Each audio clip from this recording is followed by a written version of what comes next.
Noite. E vamos continuar com o estudo do Livro dos Espíritos. Penso que não está aqui ninguém pela primeira vez. Ou está alguém pela primeira vez? Pronto. Nós, à segunda-feira, nestas 2 horas que temos, das 7 às 8 e das 8 às 9, estamos a fazer um mini estudo do Livro dos Espíritos, porque o Livro dos Espíritos não se estuda assim. Há, depois das 10 às 11, o estudo mesmo aprofundado do Livro dos Espíritos, que é uma pequena introdução. O Livro dos Espíritos é a base fundamental da nossa doutrina. Se não houvesse Livro dos Espíritos, acho que não havia a doutrina, o Espiritismo, a doutrina dos Espíritos. É a base fundamental. Divide-se em 4 capítulos. Nós já estamos no 2º capítulo, que é do mundo espírita ou do mundo dos espíritos, e é um livro que é feito só à base de perguntas feitas por Allan Kardec e respostas dadas pelos espíritos. Por acaso a pergunta, está ali pergunta 100, nem havia de estar pergunta 100, porque não é bem uma pergunta, como o Kardec diz aqui, Allan Kardec, que foi o codificador, porque o senhor chamava-se Hipólito Léon Denisard Rivet, adotou o nome, o pseudónimo de Allan Kardec, dito por um espírito amigo dele, Zéfiro. Mas pronto, observação complementar. Isto é um esclarecimento e não é uma pergunta. É um bocadinho longa, eu vou lendo e depois vamos explicando aos poucos o que quer dizer mais ou menos o que estamos a ler. Nós vimos que nas perguntas anteriores, na 96, na 97, são feitas perguntas se os espíritos são todos iguais, etc. Não, os espíritos não são... Nós somos criados todos iguais, mas depois uns vão crescendo mais rapidamente do que outro. É como duas crianças que nascem ao mesmo tempo, 2 gêmeos, e têm evoluções completamente diferentes os gêmeos. E os espíritos nem sequer são gêmeos. E a escala espírita, existe uma classificação que tem 3 ordens, primeira ordem, segunda ordem, terceira ordem. Nós ainda estamos, se calhar, na terceira ou nas últimas classes da segunda ordem. A primeira ordem é os espíritos puros, isso vai aparecer nas perguntas mais adiante, na 101 e na 102. Indo propriamente ao tema de hoje, há pergunta, que não é pergunta, é uma observação complementar de Allan Kardec, número 100. A classificação dos espíritos baseia-se no grau de adiantamento deles. Pronto. Quem fez isto, e para se classificar os espíritos, para haver espíritos puros, espíritos imperfeitos, porque nós não dizemos espíritos maus. Costuma ser que um espírito puro é um espírito bom, mas não vamos dizer que um espírito impuro é um espírito mau. Chamamos-lhe assim, como diz o nosso irmão Fernando, espíritos ignorantes. Não vamos dizer mau, porque o mau é assim uma palavra um bocado, digamos, violenta. Espírito puro, o exemplo máximo para vos dar, Jesus. Pronto. Está no topo, já não tem mais degrau nenhum para subir, já está no degrau que todos nós ambicionamos chegar lá um dia. Portanto, como estava a dizer, a classificação baseia-se no grau de adiantamento de cada um deles, nas qualidades que já adquiriram e nas imperfeições, de que ainda temos que nos livrar delas. Ora, nós para já estarmos aqui, nós já somos espíritos, como diz o irmão Fernando, com alguns anos. Nós já temos milhares de anos como espíritos, já transitámos nos reinos todos da natureza, já chegámos ao reino onde realmente fazemos toda a nossa evolução mesmo, é feita aqui, porque os outros é uma passagem transitória pelos outros reinos, e aqui é que nós temos que trabalhar.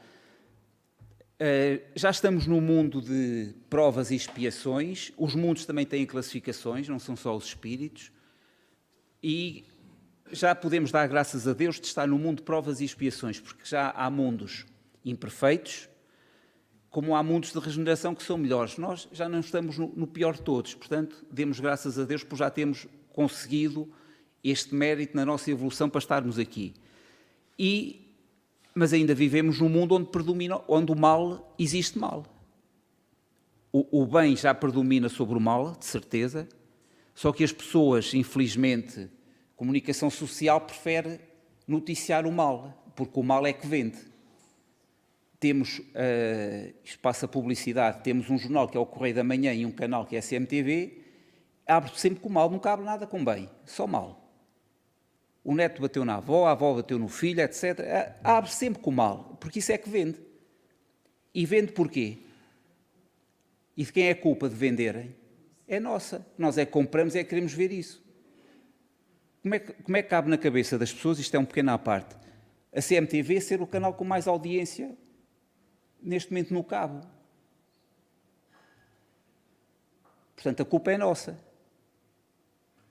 Também já evoluímos um bocadinho, e agora aqui falando de audiências, porque eu trabalho com audiências também. Antigamente, quando apareceu aquele programa na TVI, A Casa dos Segredos, estava no top, agora já está a perder audiências, graças a Deus. As pessoas parece que já pensaram, isto é sempre a mesma coisa, isto não interessa para ninguém. Mas os 2 primeiros programas da Casa dos Segredos estava sempre cá em cima, no topo das audiências. E aquilo é o degredo total, não se passa nada ali. Ninguém aprende nada com o que se passa lá nesses programas. Mas a culpa é de quem vê, porque se as pessoas não verem, e depois as pessoas veem, e as empresas investem em publicidade nesses canais, e pronto, o canal está governado, mas a culpa é nossa, como também compramos esses jornais. Pronto, à parte. Continuemos. Nas imperfeições que ainda... Claro que nós, para evoluirmos, nós temos que nos despojar, temos que nos livrar das imperfeições que temos. Quer seja na linguagem, quer seja nos nossos atos, quer seja no nosso comportamento, nas nossas atitudes e nos nossos pensamentos. Nós pensamos uma coisa, podemos não a realizar, mas o pensar, ele já saiu. A velocidade do pensamento é mais rápida que a velocidade da luz. Já não o conseguimos apanhar. Portanto, muito cuidado quando pensamos. Esta classificação, aliás, nada tem de absoluta. Apenas no seu conjunto, cada categoria apresenta caráter definido. De um grau a outro, a transição é insensível e, nos limites extremos, os matrizes apagam-se, como nos reinos da natureza, como nas cores do arco-íris ou também como nos diferentes períodos da vida do homem. Podem, pois, formar-se maior ou menor número de classes, conforme o ponto de vista de onde se considere a questão. Pronto, como eu disse, são 3 ordens, 10 classes. A primeira ordem, espíritos puros, é classe única, depois há 8 classes na segunda ordem e há 2 classes na terceira ordem. Dá-se aqui o que se dá com todos os sistemas de classificação científica, que podem ser mais ou menos completos, mais ou menos racionais, mais ou menos cómodos para a inteligência. Sejam, porém, quais forem, em nada alteram as bases da ciência. É claro que esta classificação, dada pelos espíritos, Allan Kardec, devido às questões que ele faz, não vai alterar em nada a ciência. Isto é apenas para nós termos uma noção, digamos, do nosso grau de evolução, onde é que já nos encontramos. E se puderem se puderem estar atentos depois, na hora seguinte, e pelo menos na próxima segunda-feira ainda, vão ver que é engraçada a classificação das classes e os parâmetros para estar nessas classes da classificação espírita.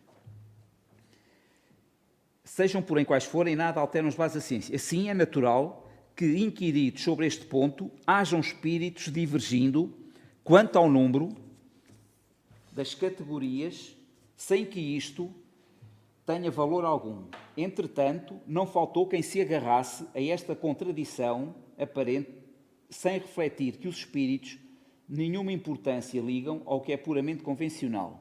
Para eles, o pensamento é tudo. Deixam-nos a nós a forma, a escolha dos termos, as classificações, numa palavra, os sistemas. Façamos ainda uma consideração que não se deve jamais perder de vista, a de que entre os espíritos, do mesmo modo que entre nós, há os muito ignorantes, de maneira que nunca serão demais as cautelas que se tomem contra a tendência a crer que, por serem espíritos, todos devam saber tudo. É claro que não. Nós, se soubéssemos tudo, neste momento então seríamos espíritos puros. Pois nós temos que evoluir em dois campos. Temos que evoluir no campo do conhecimento e no campo moral. Ora, numa evolução, normalmente, sobretudo grandes cientistas, evoluem mais no campo do conhecimento e perdem um bocadinho do campo moral. Isto basta ver alguns debates que há entre eles na televisão, são muito bons nisto, mas noutras coisas pecam um bocadinho. Numa próxima reencarnação, este espírito, o que adquiriu, nada se perde, fica lá, mas na próxima reencarnação, quase certeza que ele vai evoluir mais a nível moral do que a nível de conhecimento. Qualquer classificação exige método, análise e conhecimento aprofundado do assunto. Ora, no mundo dos espíritos, os que possuem limitados conhecimentos são, como neste mundo, os ignorantes, os inaptos a aprender uma síntese, a formular um sistema. Só muito imperfeitamente percebem ou compreendem uma classificação qualquer. Consideram da primeira categoria todos os espíritos que lhes são superiores, por não poderem apreciar as gradações de saber, de capacidade e de moralidade que os distinguem, como sucede entre nós, a homem rude com relação aos civilizados. Mesmo os que sejam capazes de tal apreciação podem mostrar-se divergentes quanto às particularidades, conformemente aos pontos de vista em que se achem, sobretudo se se trata de uma divisão que nenhum cunho absoluto apresente. E agora vai dar aqui 3 exemplos de biólogos. Linneu, Jussieu e Tournefort tiveram cada um o seu método, sem que a botânica houvesse em consequência experimentado modificação alguma. Ora, estes foram quem classificou as plantas e os animais em espécie, raça, etc. E uns têm, por exemplo, o reino de Whittaker, que é o mais completo, mas depois há outros, que é o caso do Jussieu, já tem, diz a mesma coisa, mas não tem tantas subdivisões. Pronto, cada um faz à sua maneira, mas a base, o fundamental está lá, em cada uma das classificações feitas por eles. É que nenhum deles inventou as plantas nem os seus caracteres. Apenas observaram as analogias, segundo as quais formaram os grupos ou classes. Foi assim que também nós, espíritos, procedemos. Não inventamos os espíritos, nem seus caracteres. Vimos e observamos. Julgamo-nos pelas suas palavras e atos. Depois, classificamo-los pelas semelhanças, baseando-nos em dados que eles próprios nos forneceram. Ora, a classificação é certa que não foi feita de um momento para o outro. Foram vendo, foram analisando e foram, estes atos, estes pensamentos, estes comportamentos vão pertencer aqui a esta classe. Aquilo já não diz tanto palavrão, já é mais moderado na linguagem, vamos subi-lo um patamar. Pronto, foi assim que se foi fazendo a classificação. E tudo através de método científico. Temos que observar primeiro para depois tirarmos alguma conclusão. Os espíritos, em geral, admitem 3 categorias principais, ou 3 grandes divisões. Na última, a que fica na parte inferior da escala, estão os espíritos imperfeitos, caracterizados pela predominância da matéria sobre o espírito. Ainda damos mais valor ao material do que ao espiritual. E pela propensão para o mal. Os da segunda caracterizam-se pela predominância do espírito sobre a matéria e pelo desejo do bem. São os bons espíritos. Aqui dentro dos bons espíritos é que há uma série de classes a classificá-los. A primeira, finalmente, compreende os espíritos puros, os que atingiram o grau supremo da perfeição. Esta divisão pareceu-nos perfeitamente racional e com caracteres bem positivados. Só nos restava pôr em relevo, mediante subdivisões em número suficiente, os principais matizes do conjunto. Foi o que fizemos com o concurso dos espíritos, cujas benévolas instruções jamais nos faltaram. Com o auxílio desse quadro, Fácil será determinar-se a ordem, assim como o grau de superioridade ou de inferioridade dos que possam entrar em relações conosco e, por conseguinte, o grau de confiança ou de estima que mereçam. É, de certo modo, a chave da ciência espírita, porquanto só ele pode explicar as anomalias que as comunicações apresentam, esclarecendo-nos acerca das desigualdades intelectuais e morais dos espíritos. Faremos, todavia, notar que estes não ficam pertencentes exclusivamente a tal ou tal classe, sendo sempre gradual o progresso deles e, muitas vezes, mais acentuado num sentido do que noutro. Pode acontecer que muitos reúnam em si os caracteres de várias categorias e que seus atos e linguagem tornam possível apreciar-se. E muito obrigado por me terem escutado nesta introdução, nestas observações complementares.